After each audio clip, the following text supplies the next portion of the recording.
Bienvenue dans le débat de France 24. C'est l'un des grands enseignements de cette première moitié d'année qui s'achève aujourd'hui même. La santé fait un retour en force au premier rang des préoccupations un peu partout dans le monde, comme ici en France. La faute au coronavirus, bien entendu. La crise sanitaire aura permis de mesurer à quel point les Français sont attachés à leur système de soins, gratuit, universel, et qui aura résisté malgré ses limites, grâce avant tout au dévouement des personnels soignants, à qui l'État a, il faut le dire, beaucoup promis. Où en est-on à l'heure des comptes, alors que le Ségur de la santé, lancé comme une rupture après des décennies de coupes budgétaires, touche à sa fin d'ici le week-end? Les personnels manifestent à nouveau à l'appel des syndicats. Seront-ils entendus par un Emmanuel Macron qu'on sent soucieux d'imprimer une nouvelle marque, d'impulser un changement de cap à son quinquennat, après déjà l'environnement hier et la Convention citoyenne pour le climat?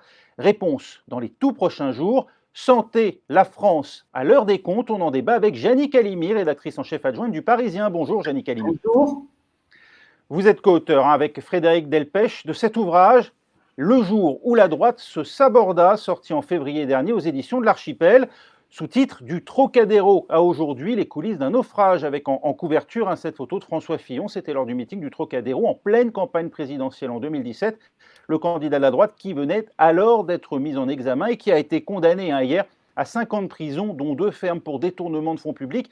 Un mot tout de même, Jannick Halimi, avant d'entrer dans le débat. Avez-vous le sentiment qu'avec ce verdict survenu au lendemain des municipales, la droite va enfin pouvoir tourner la page sur cette blessure qu'a été la perte de la présidentielle, ressentie comme une injustice par ses cadres et beaucoup de ses militants, et se reconstruire dans l'opposition ou bien dans un soutien peut-être plus franc à Emmanuel Macron?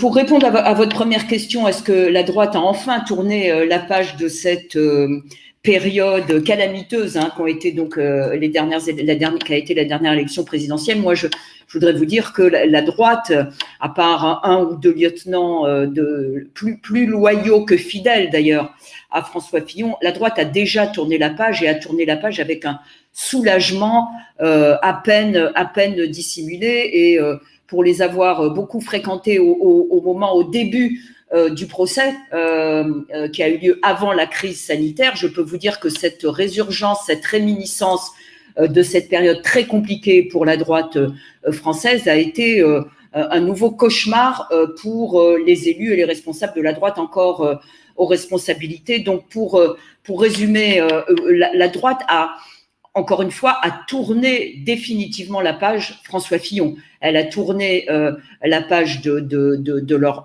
l'ancien Premier ministre, la page individuelle François Fillon, du candidat à la présidentielle. Elle a même tourné la page d'une certaine façon de cette droite, de cette troisième droite que François Fillon avait tenté d'incarner pendant quelques mois, parce que l'actualité qui a suivi depuis l'élection d'Emmanuel Macron, entre les gilets jaunes, entre les crises sanitaires, entre les besoins de services publics qui va, a priori en tout cas, à l'encontre de ce que proposait en termes de rigueur budgétaire François Fillon, également ce qui était au début de sa campagne des coupes sombres dans l'assurance maladie, et on voit aujourd'hui comment les Français sont attachés à leur système de sécurité sociale et de protection sociale en général. La droite ne veut plus entendre parler de cette doctrine, de ce corpus idéologique qu'incarnait François Fillon. Et donc, ce procès est un mauvais souvenir. Et cette page est déjà tournée. Maintenant, est-ce qu'une nouvelle page est déjà écrite par eux, par une partie de la droite, la plus libérale, la plus jupéiste? On pensait qu'elle avait déjà été écrite, comme vous le disiez, en compagnie, en accompagnant Emmanuel Macron. Bon, on va voir ce qu'il en est d'ici à 2022. Maintenant, l'autre droite, peut-être plus, identitaire, c'est peut-être un mot trop fort. L'autre droite sociale se cherche encore un corpus et un leader. Donc, si la page Fillon est tournée, la nouvelle page de la droite, en tout cas classique, n'est pas encore écrite. Et on verra justement comment la droite se positionne sur ce dossier de la santé. Vous allez débattre en tout cas avec Émile Leclerc, directeur d'études à Odoxa. Bonjour, merci d'être avec nous. Bonjour. Les personnels soignants manifestent donc, ils réclament plus, davantage de moyens après l'enveloppe de 300 millions d'euros annoncée hier par leur ministre, Olivier Véran, pour revaloriser les salaires de ces praticiens. Les précisions en images d'Arnaud Moreau pour France 2. Les personnels de santé toujours mobilisés. Plusieurs appels à manifester aujourd'hui ont été lancés partout en France. Un mouvement notamment en réaction aux déclarations du ministre de la Santé. Olivier Véran vient de proposer une enveloppe de 300 millions d'euros pour revaloriser les salaires des médecins hospitaliers. Somme jugée très insuffisante par les organisations représentatives. Elles revendiquent 7 milliards d'euros. Les syndicats se basent sur les annonces du Ségur de la Santé. Les personnels non médicaux ont en effet reçu une promesse de 6 milliards d'euros. Ils sont toutefois beaucoup plus nombreux. 1,2 million de salariés dans la fonction publique hospitalière contre moins de 100 000 pour les praticiens. Ces derniers craignent que ces faibles salaires rendent l'hôpital public encore moins attractif. Une nouvelle réunion avec le ministre est programmée ce jeudi. Les conclusions du Ségur de la Santé doivent être rendues. Yannick Halimi, voir l'État proposer 300 millions d'euros pour revaloriser les salaires de 100 000 médecins hospitaliers, est-ce à la hauteur des attentes quand on sait que c'est à 6 milliards d'euros pour 1 200 000 personnels soignants non médicaux? Les proportions sont à peu près respectées, non? Ou bien est-ce qu'il y a là une injustice?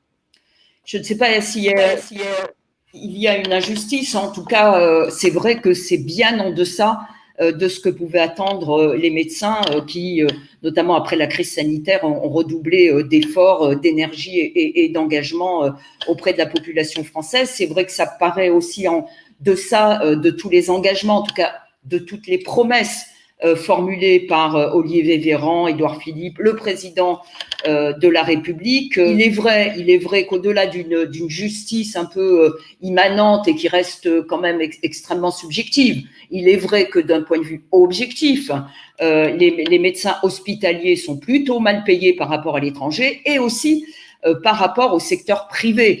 Et là, les effets pervers de la rémunération des médecins hospitaliers, on les connaît, c'est qu'il y a de plus en plus de médecins, on le sait, on a eu encore maints témoignages pendant cette crise sanitaire, se dirigent vers les hôpitaux et les cliniques privées où ils perçoivent 2, 3, 4, 5, 6 fois plus que dans les hôpitaux publics.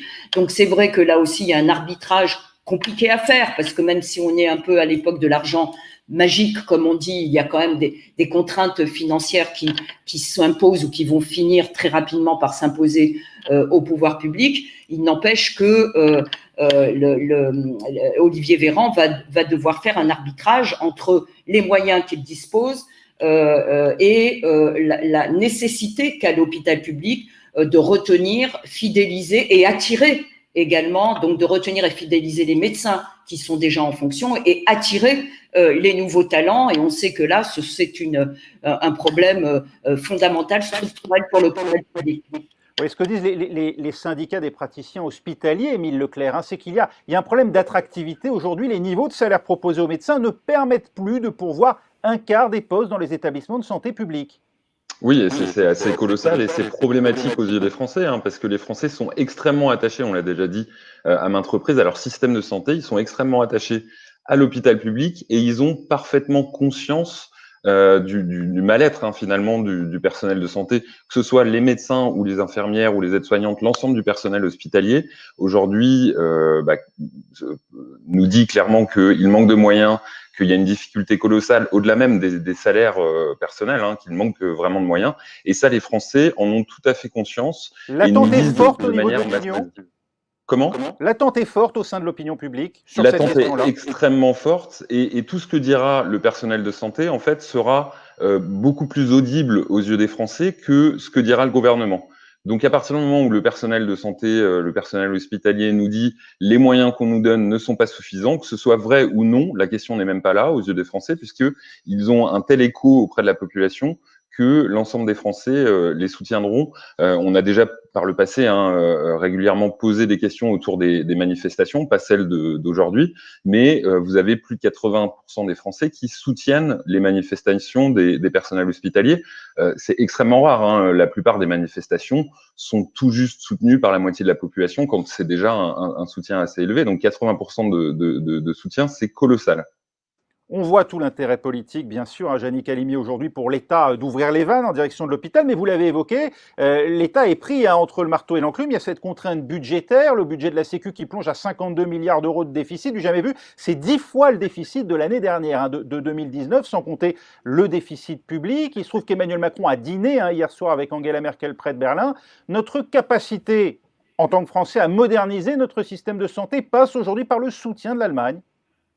Écoutez, il n'y a pas une relation de cause à effet direct entre les discussions, les problèmes fondamentaux, structurels, encore une fois, et qui datent de décennies, bien sûr, de l'hôpital public français, et les discussions qui peuvent avoir lieu entre Emmanuel Macron et qui ont eu lieu et qui vont avoir lieu entre Emmanuel Macron et Angela Merkel. Mais là où vous avez bien sûr raison, c'est que notre système social dépend en grande partie des possibilités financières qui sont à notre disposition. Et de cela, bien évidemment, les fourches codines, même si elles sont moins fourchées, j'allais dire, qu'avant la crise sanitaire, les fourches codines européennes continuent d'être un frein, peut-être pas une menace, mais un frein à la volonté de tous les gouvernements, d'ailleurs, quels qu'ils soient, mais puisqu'on parle de la France, de déverser des milliards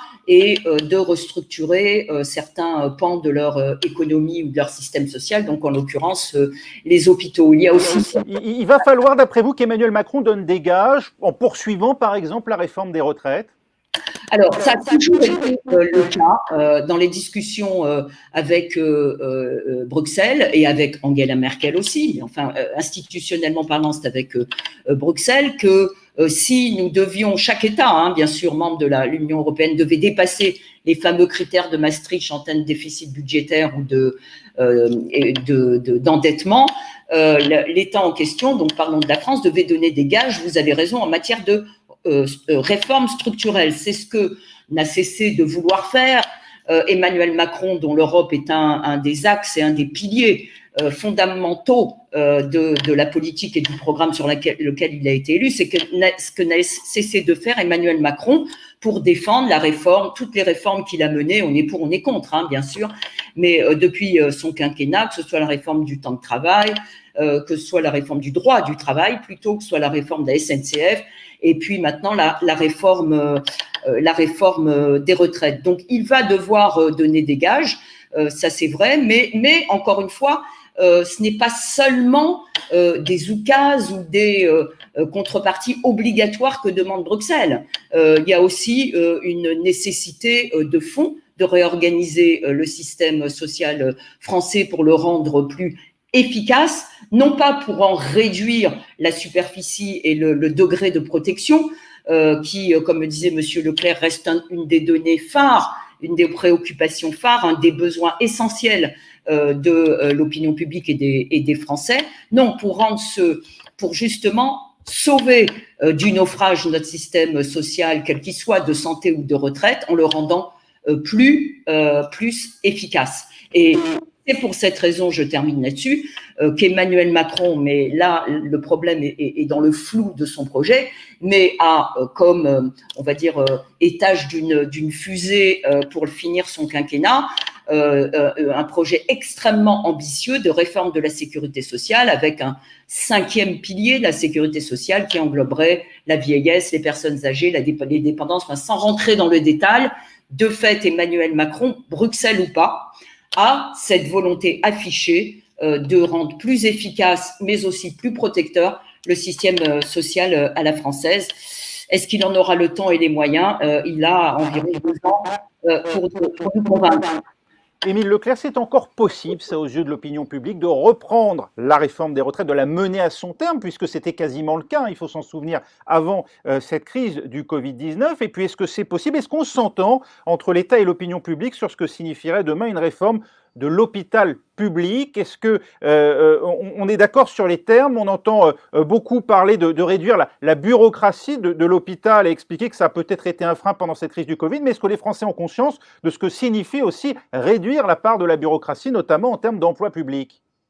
Alors, probablement que les Français ont conscience de ça, mais je ne dirais pas que c'est leur préoccupation majeure, hein. Quand ils nous parlent de santé, les Français parlent vraiment de soins, de personnel médical, de qualité des soins, et parlent pas forcément d'administratif. D'ailleurs, en général, les Français considèrent qu'il y a un peu trop d'administratif dans le pays, que ce soit dans le système de santé ou plus globalement, hein. Donc, qu'il y a possibilité de faire des économies là-dessus. En revanche, là où c'est non négociable des Français, c'est réduire la qualité des soins, réduire le personnel, fermer des hôpitaux, ça pose toujours problème. Et pour revenir à ce que vous disiez sur la réforme des retraites, la réforme des retraites, elle était déjà assez rejetée, hein, au moment où Emmanuel Macron a cherché à la mener. On a eu beaucoup de manifestations. Ces manifestations restaient assez soutenues, même lorsqu'elles étaient massives et qu'elles pouvaient bloquer une bonne partie des Français.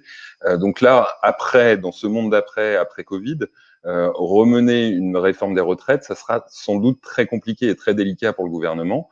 On verra de quelle manière quel sera ces nouveaux contours. On pourra mesurer ça auprès des Français, mais la difficulté sera sans doute très, très importante. Oui.